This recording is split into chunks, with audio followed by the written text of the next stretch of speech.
In any discussion of armed self-defense, we need to talk about what happens after the shooting.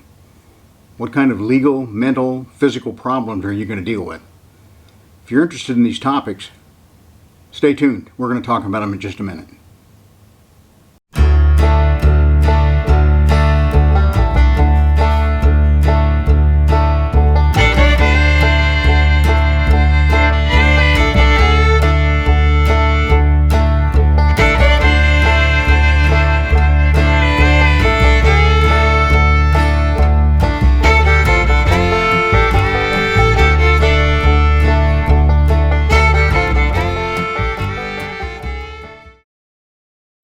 In my Armed Self-Defense series, I've talked about marksmanship, mindset, mechanics, how to train yourself to be a gunfighter in a modern society.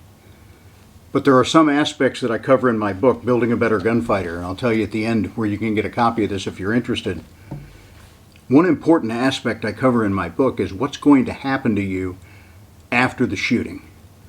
If that horrible day has come to you, you've had to use deadly force in defense of your own life or the life of your family, what can you expect to happen? And the reason we want to talk about these things is if we prepare you for them, then they may not be quite as much of a shock when they truly come.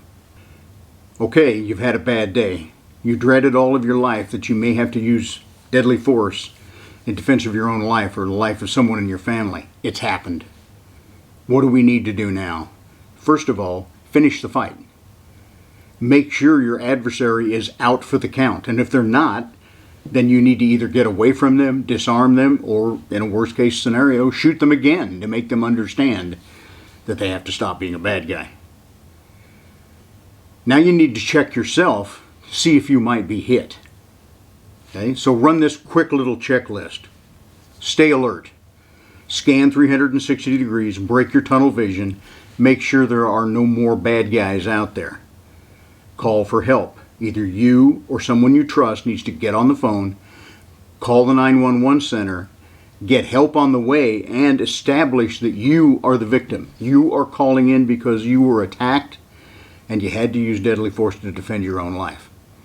Give your location, obviously.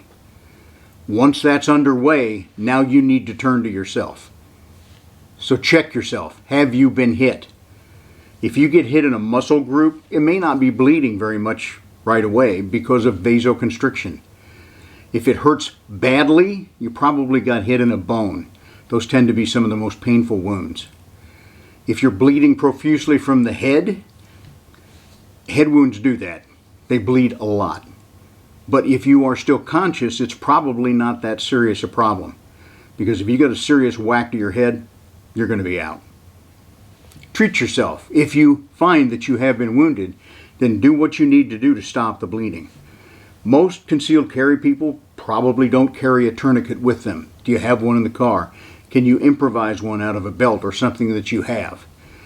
If you've got a serious bleed going on, that's the first thing you've got to get stopped. Most people have about 10 pints of blood in their system, and they tell us you can lose almost 40% and still be conscious.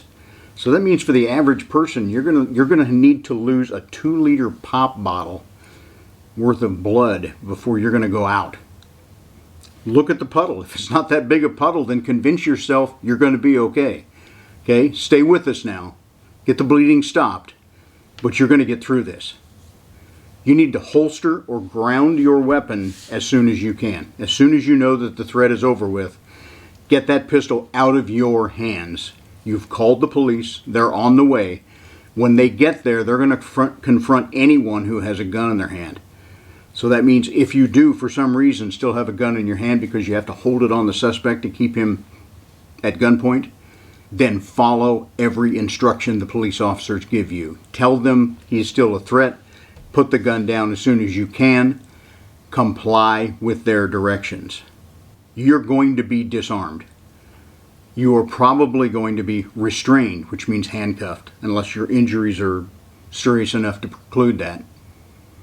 It's very possible you're going to be arrested and transported to the police station.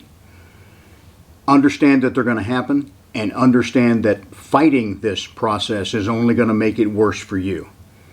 They're going to sort through this. They're going to decide whether or not you're going to be arrested or if you're going to be detained.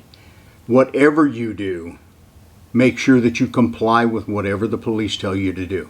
Put the gun down. Show them your hands. You are going to be restrained. You are very possibly going to be placed under arrest. You'll be put in a car. You'll be taken to the station. That's the breaks of the game. Until they sort through what all happened on this scene, everyone is going to be treated like a suspect. Some trainers suggest that you don't comply with the police any more than you have to, that you use your right to remain silent and don't give them any information. I think this is going to cause you some problems. When the police arrive, you need to give them some very basic information. Is the scene still active? If it is, then you need to give them a description and a direction of travel for the suspect. You need to comply to that point.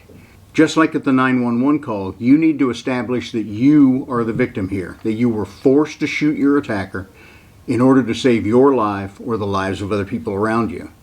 Get that seed planted. I'm not telling you to lie, I'm telling you to tell the truth, but make sure they understand that you are the victim, not the perpetrator.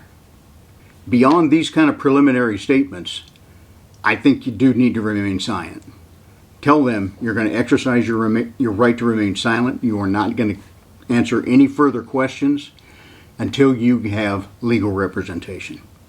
As a part of that, as soon as possible, you need to make the phone call to your concealed carry insurance provider.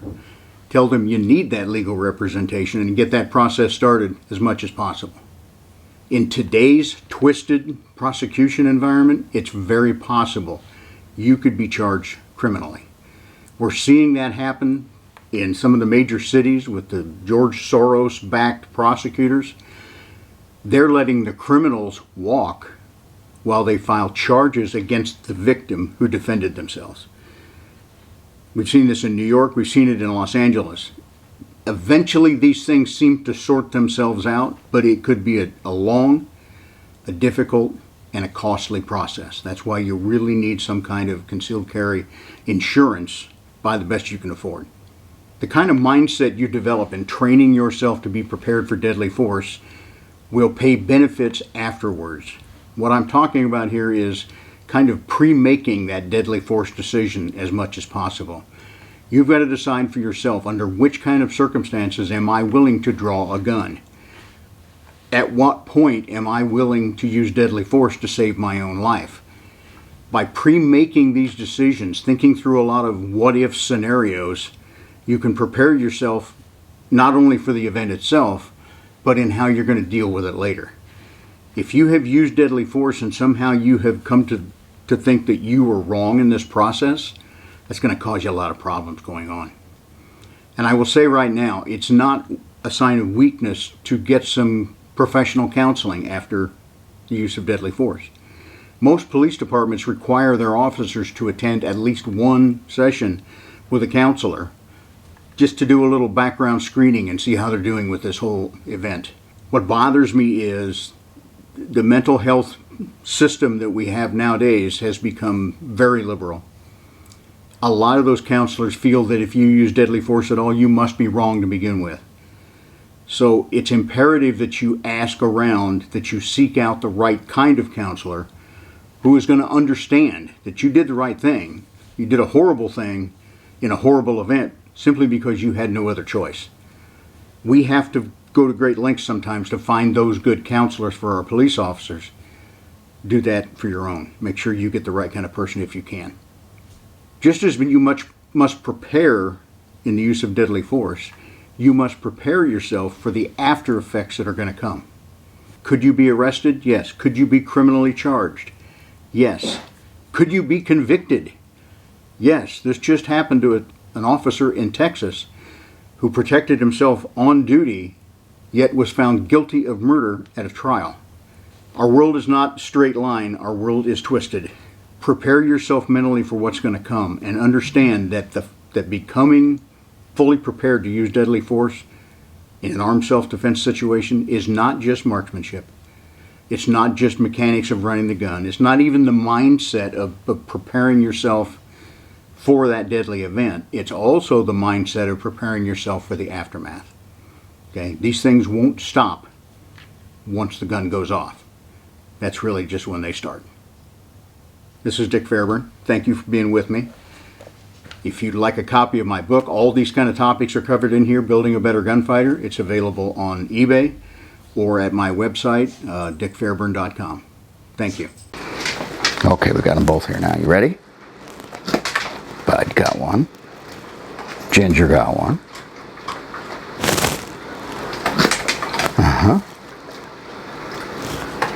Oh, she missed it.